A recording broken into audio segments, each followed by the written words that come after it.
RFI vous propose Dans le vif de la Constitution. Une émission présentée par Anis Moulay et Asif Alaya. Dans le vif de la Constitution, tous les jeudis à partir de 8h30 avec Anis Moulay. Bonjour Anis. Bonjour Asif. Et avec nous, comme tous les jeudis matins, professeur Abdelhamid Laabd, maître de conférence en droit public. Bonjour professeur. Bonjour. Le thème d'aujourd'hui, Anis, c'est les principes généraux de la Constitution tunisienne. Alors, comment peut-on définir les principes généraux de la Constitution? Et qu'est-ce que les principes généraux d'abord? Au fait, Afef, le premier chapitre de ce projet de la Constitution tunisienne est relatif à ce qu'on appelle donc les principes généraux de la Constitution. Il s'agit de dispositions, il s'agit d'articles, donc une multitude d'articles qui concernent le fondement de la vie publique tunisienne, c'est-à-dire à travers ces concepts-là, à travers ces articles-là, on va avoir une petite idée sur l'orientation générale de cette constitution tunisienne. C'est pour cela qu'on aura, dans le cadre de ces articles-là, de ce premier chapitre relatif aux principes généraux de la Constitution, des dispositions hétéroclites. C'est-à-dire des dispositions qui ne sont pas uniformes, des dispositions qui touchent principalement à tout. L'emblème de la Tunisie, la religion donc de l'État, le devoir fiscal, plusieurs types qu'on aura l'occasion donc de saisir et d'en débattre tout de suite. Voilà. Mais tout à l'heure, j'avais envie de poser une question à Nice. Donc, si vous permettez, est-ce que le terrorisme, est-ce qu'on peut trouver un article dans la Constitution tunisienne? Bah oui, puisque c'est l'actualité du moment. Est-ce qu'on trouve dans la Constitution tunisienne ou bien dans les principes généraux de la Constitution un article qui condamne fermement le terrorisme? Alors, le terrorisme n'existe pas dans ce projet de la Constitution pour une raison très simple, c'est que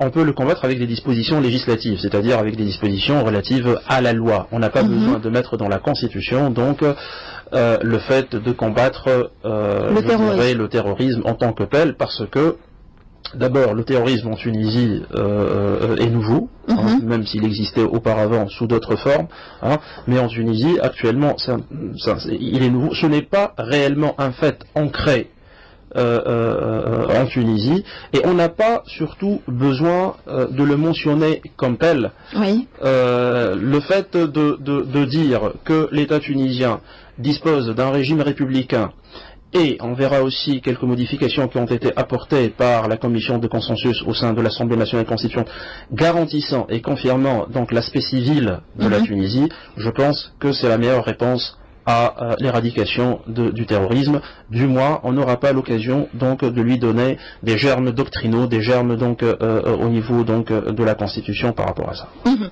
D'accord. Oui, professeur. Merci. Pour abonder dans le sens évoqué par Anis concernant le terrorisme et la Constitution, il est simple de dire que la Constitution, l'idée même de Constitution, c'est l'antithèse du terrorisme, parce que le terrorisme se fonde sur une doctrine nihiliste de chaos, d'anarchie, et la Constitution c'est le contraire même de l'anarchie, du chaos, et c'est une organisation rationnelle de l'État. Donc c'est quelque chose qui est basé sur la raison, sur quelque chose de très noble dans l'État. Si la Constitution ne contient pas des dispositions particulières concernant le terrorisme, ce qui est tout à fait normal, parce que la Constitution n'est pas un document qui concerne le pénal ou les aspects pénaux dans la société, les aspects infractions et déviations dans la société, mais l'existence même de la Constitution, c'est contre précisément ce genre de comportement et ce genre d'actes qui ont pour but de détruire l'État. Donc l'existence même de la Constitution, c'est une négation du terrorisme. Mais juste après, une précision, c'est une question très importante que vous posez par rapport donc à cette relation entre la Constitution, le projet de la Constitution et le terrorisme.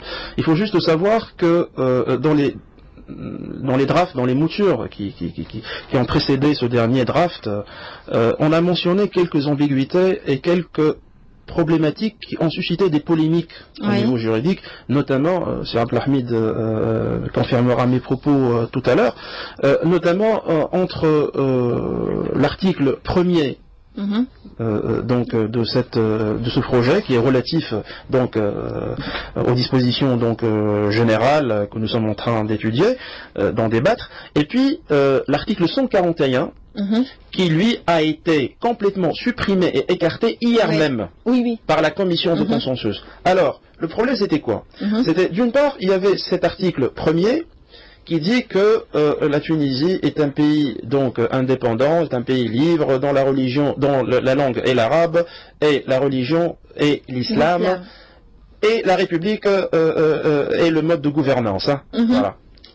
Et puis on a adopté un article polémique qui lui, 141, qui a été supprimé, mais cet article dispose dans une de ses alinéas, l'alinéa premier, que la religion de l'État est l'islam. Et là, on a créé un problème parce que le fait d'ajouter donc cet article-là allait contredire l'article premier. Pourquoi? Ceci ouvrirait donc, je dirais, un boulevard vers des interprétations qui remettraient en cause le caractère civil de l'État tunisien et le régime républicain si on dit que la religion de l'État est l'islam. Ce n'est pas comme on dit que la Tunisie donc, est un pays musulman ou un pays dont la religion est l'islam. Parce que dans un pays démocratique, dans un pays dont la forme de gouvernance est la séparation des pouvoirs et le régime républicain, on ne peut pas se fondre sur une religion d'État. Il existe de ce fait, dans les pays démocratiques, une laïcité de fait, ce qu'on appelle une laïcité de fait, qui protégerait, je dis protégerait, je parle conditionnel, donc qui protégerait même les religions, donc pour qu'il n'y ait pas donc d'interprétation dans le sens ou de crier. Si nous mettons en tête que notre terrorisme que nous sommes en train de vivre est un terrorisme idéologique à connotation particulière islamiste, là, le fait d'avoir supprimé cet article 141, il est à mettre à l'actif de cette commission de consensus. Je salue personnellement parce qu'elle a su, donc à un moment crucial, donc je dirais, voilà, donc mettre de côté ce qui pourrait donc engendrer quelques ambiguïtés sur le plan constitutionnel. Voilà, et surtout les interprétations. Professeur Abdelhamid Larabed, comment peut-on définir donc les principes généraux et puis dans quel but ces principes ont été insérés dans le projet de la Constitution? Les principes généraux dans n'importe quelle constitution sont précisément des dispositions qui traduisent les valeurs sur lesquelles est fondé le régime politique qui est mis en place par cette constitution. Donc les principes généraux, ce sont les valeurs communes qui sont censées représenter l'accord de la population ou du peuple tunisien. Donc théoriquement, de manière schématique, c'est ça les principes généraux. Donc c'est les fondements, c'est les valeurs communes du peuple tunisien. C'est-à-dire quand vous dites valeurs communes, est-ce que vous pouvez nous les rappeler? Enfin, vous savez, c'est pas le problème. Est-ce que nous sommes en Tunisie, dans un pays dans lequel réellement, intrinsèquement, il n'y a pas d'accord sur précisément ces valeurs communes.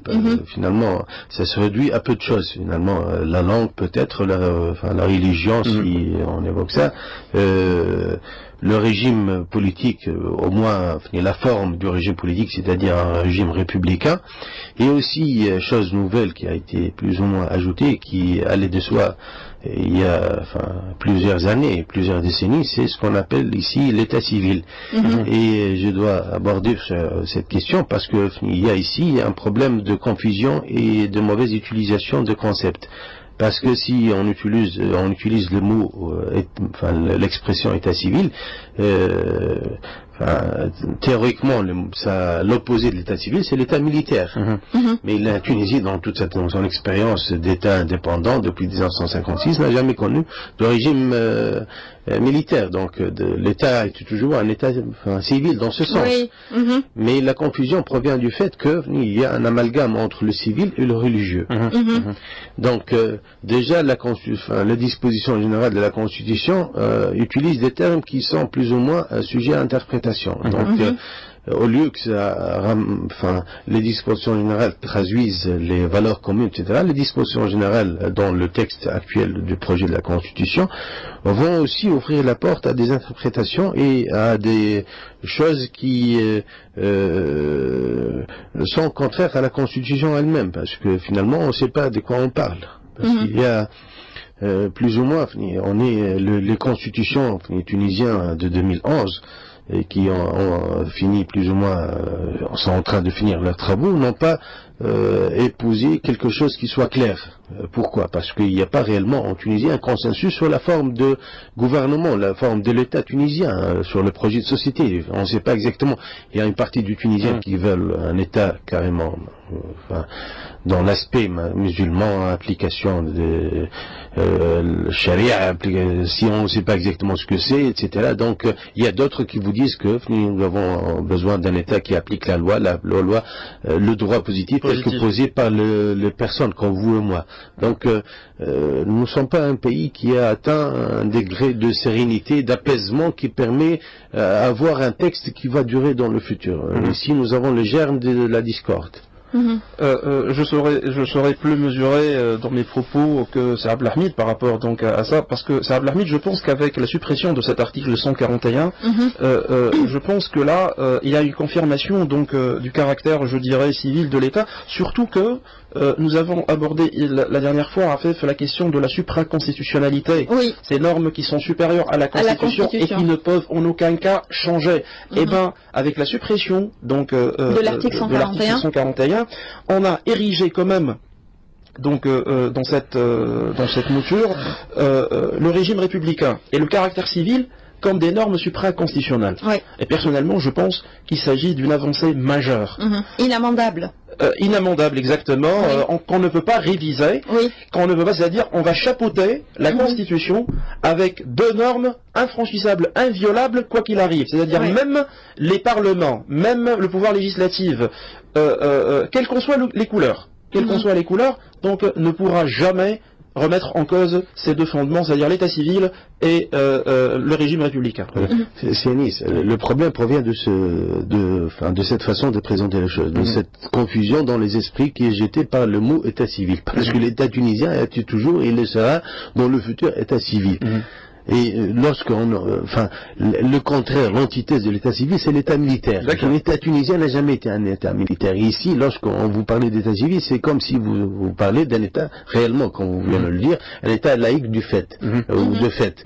Mais ici, il y a des gens qui sont un peu allergiques à ces mots laïque, laïcité, etc. Donc c'est un problème qui est en avance sur la situation réelle, concrète, sociologique de la société tunisienne. Et quels que soient les textes que nous avons aussi, par ailleurs, même si on a supprimé tel ou tel article, etc., le problème, c'est un problème essentiellement, fondamentalement de pratique. C'est-à-dire, tout cela dépendra de la façon avec laquelle les politiciens, la classe politique tunisienne va gérer ce texte. Donc, vous écrivez... Vous parlez de la Cour constitutionnelle, non, la Cour constitutionnelle, ce n'est qu'un instrument, c'est une procédure, la Cour constitutionnelle. Mais comment meubler la Cour constitutionnelle? Pas qui va désigner le juge de la Cour constitutionnelle. Donc, ce sont les vrais problèmes, parce que cela va s'inscrire dans la durée. On ne peut pas établir un régime politique pour 3 ou 4 ans, parce qu'on vivra dans ce cas dans le provisoire. Voilà, exactement. Donc une constitution est faite pour durer. Mais avec ce texte-là, j'ai l'impression que sincèrement, c'est l'impression que c'est le provisoire qui va durer, avec des dispositions qui sont hétéroclites, qui sont confuses et qui jettent le trouble, parce que précisément ce que vous venez de dire sur l'état civil, sur le régime républicain, américain, personne n'a pensé à remettre en cause ces deux piliers de régime politique tunisien. Aujourd'hui, personne ne va accepter dans le monde qu'il y ait un régime militaire dans le pays, où il y ait un régime monarchique. Les Tunisiens ont aboli la monarchie en 1957, c'est pas aujourd'hui qu'on va y revenir. Donc ça, ce sont deux fondamentaux, le pilier de toute l'organisation politique du pays. Personne ne va penser y toucher. Mais les autres dispositions, il y a plein ici, les dispositions générales, concrètement ici dans le projet du 1er juin 2013, il y a un chapitre, le chapitre premier, qui est intitulé les dispositions générales, et dans lequel on trouve exactement 19 articles. Et donc ces 19 articles sont des articles qui vont à gauche à droite, il y a de tout. C'est ça le caractère hétéroclite, oui. Il y a de tout dans ces dispositions, et des dispositions qui sont plutôt littéraires, pas des dispositions juridiques. Et qu'on retrouvera, c'est important de le spécifier, Sarah Blarmid, on retrouvera donc, je dirais, la teneur de ces dispositions-là dans tout le projet de la Constitution. Dans le corps de la Constitution. Exactement. On va retrouver ça dans le corps de la Constitution. Je voudrais juste ajouter, Rafef, aussi une avancée majeure dans ce projet-là, parce qu'auparavant, rien n'était acquis, et on se souvient tous de ce fameux article 95. De la 12e mouture de la Constitution tunisienne, qui donnait la possibilité, et c'était très grave, au privé de constituer, donc, je dirais, des forces armées privées, comme c'est le cas en Afrique du Sud, comme c'est le cas en Irak, par rapport donc à cette société américaine paramilitaire Blackwater. On connaît tous donc là où celui qui gérait les affaires américaines, Paul Bremer, était le principal actionnaire donc en Irak. Et bien en Tunisie, dans cette deuxième mouture, celle donc qui précédait et qui avait le jour, je pense, en décembre 2012, on a évoqué cet article-là, qui a suscité un tollé général, qui a été un pavé dans la mare, une polémique. Comment se fait-il que dans un État qui a une tradition de monopole, de coercition politique, de coercition, donc je dirais, par les forces, par l'État, on donne la possibilité de créer donc ce genre de forces paramilitaires privées. Heureusement, on a supprimé cet article aussi, et dans l'article 16 de ces dispositions générales, on a dit que le monopole de création des forces armées est un monopole qui revient donc à l'État. Et lorsque je parle de monopole, c'est-à-dire il n'y a pas de concurrence là-dessus. Ça aussi, c'est une avancée majeure. Voilà. Vous savez, le problème, Anis, c'est que ce que vous venez de dire, c'est le fait que l'État qui monopolise la création, l'entretien de forces armées et l'usage de forces armées, pour ceux qui étudient le droit de manière générale, ça, ce sont les caractéristiques principales de l'État. C'est-à-dire sans le monopole de l'exercice de la force publique, il n'y a pas d'État. Donc, excusez-moi, les constituants tunisiens de cette année n'ont rien ajouté. Non, ils n'ont rien ajouté. Ni retranché, parce que si vous mettez en cause ce monopole de la force armée, il n'y a plus d'État. Mais il y a des États aussi qui utilisent des forces armées paramilitaires. C'est-à-dire, impossible. Si je vous dis le cas de l'Irak et le cas de l'Afrique du Sud. Aucune constitution, quelle qu'elle soit sur la planète, ne prévoit que des privés puissent constituer des forces militaires. Je ne parle pas de la constitution, je parle de la pratique, ça. Voilà, exactement. C'est la pratique. Les États-Unis, par exemple, c'est un pays dans lequel vous avez inscrit dans la constitution ou dans la déclaration de droit, de 1791, le droit pour tout citoyen américain de porter des armes. Ça ne signifie pas que l'État, l'État reste toujours le monopole c'est détaché du monopole de la création de forces armées. Il y a des milices aux États-Unis, même aujourd'hui, mais qui soude, qui fait en sorte que l'État américain existe toujours continue d'exister, c'est que le fait que c'est l'État qui assure le monopole de l'usage organisé de la force armée. C'est une force armée anarchique qui existe par ailleurs. Et par ailleurs, tout cela est organisé par la loi, c'est-à-dire personne ne peut dépasser ce qu'on appelle ici la suprématie de la loi. Donc l'État, le gouvernement précisément, à l'obligation, c'est pas quelque chose en faveur, mais à l'obligation, le gouvernement est créé pour assurer l'application effective des dispositions légales, y compris de la Constitution.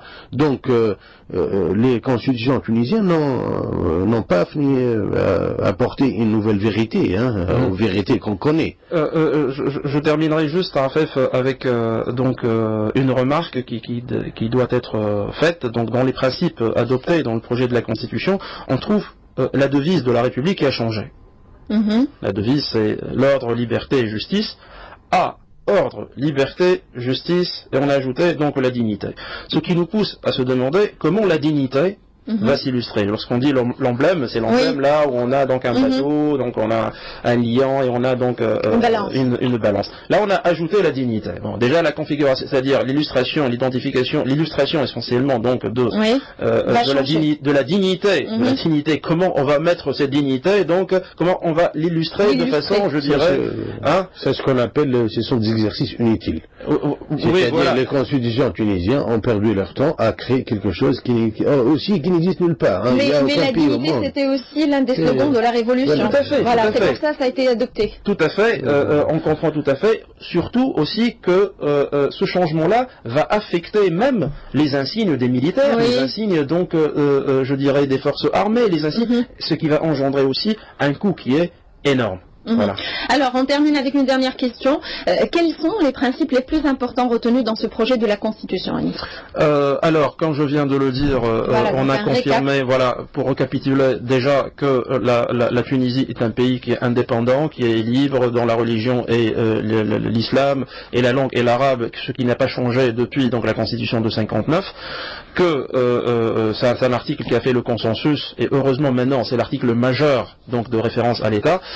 C'est-à-dire on n'est pas avancé par rapport à 1959. Oui, mais avant 59, c'est Abdelhamid, on était avant-gardiste.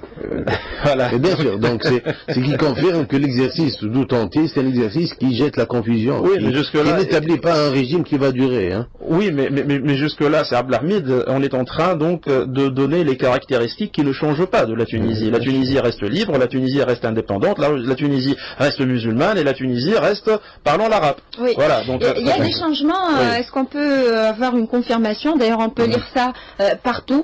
Hier aussi, il y a eu des changements. Par exemple, pour les doubles nationaux, ont le droit désormais de se présenter aux élections présidentielles. Oui, j'évoquerai ça après lorsqu'on arrivera. Également pour l'âge.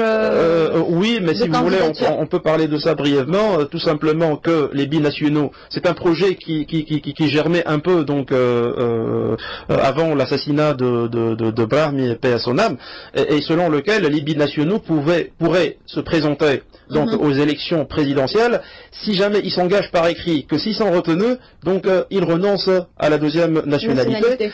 Autre chose par rapport à l'âge minimum donc de présentation à la candidature à la magistrature suprême, il est de 35 ans et on a donc supprimé la limite d'âge. Voilà, on a supprimé la limite d'âge qui n'est plus à 75 ans, mais donc on peut aller jusqu'à 100 ans. Voilà. C'est Abdelhamid.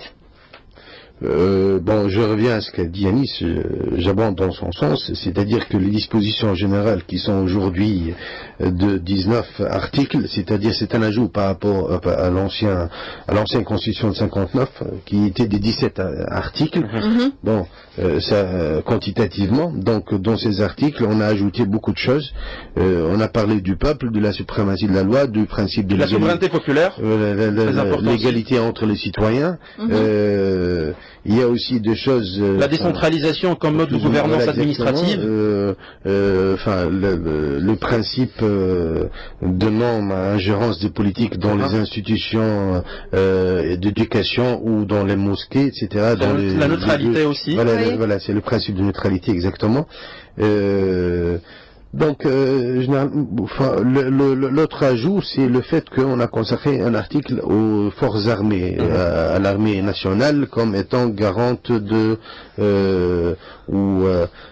qui assume l'obligation de défendre le pays et son indépendance et l'unité de l'intégrité territoriale du pays. Donc la seule chose qui interpelle, c'est le fait que l'armée défend l'indépendance du pays. C'est l'indépendance du pays, c'est une affaire de tout le monde. Hein. C'est pas uniquement de l'armée. Donc bon, c'est ça, c'est ce qui existe dans le projet. Donc aussi il y a un article qui a été consacré aux forces de sécurité intérieure. Donc ici on a subdivisé entre de deux. On ne sait pas exactement quelle est la raison de tout ça, mais bon, ça traduit généralement les grandes orientations politiques dans le pays. Et puis on va revenir à tous ces détails, Anis, puisque les principes généraux sont développés dans le corps de la Constitution. Étayés dans le corps de la Constitution. Je rappelle juste nos auditeurs, avant de finir, que la prochaine émission sera consacrée aux droits civils et politiques.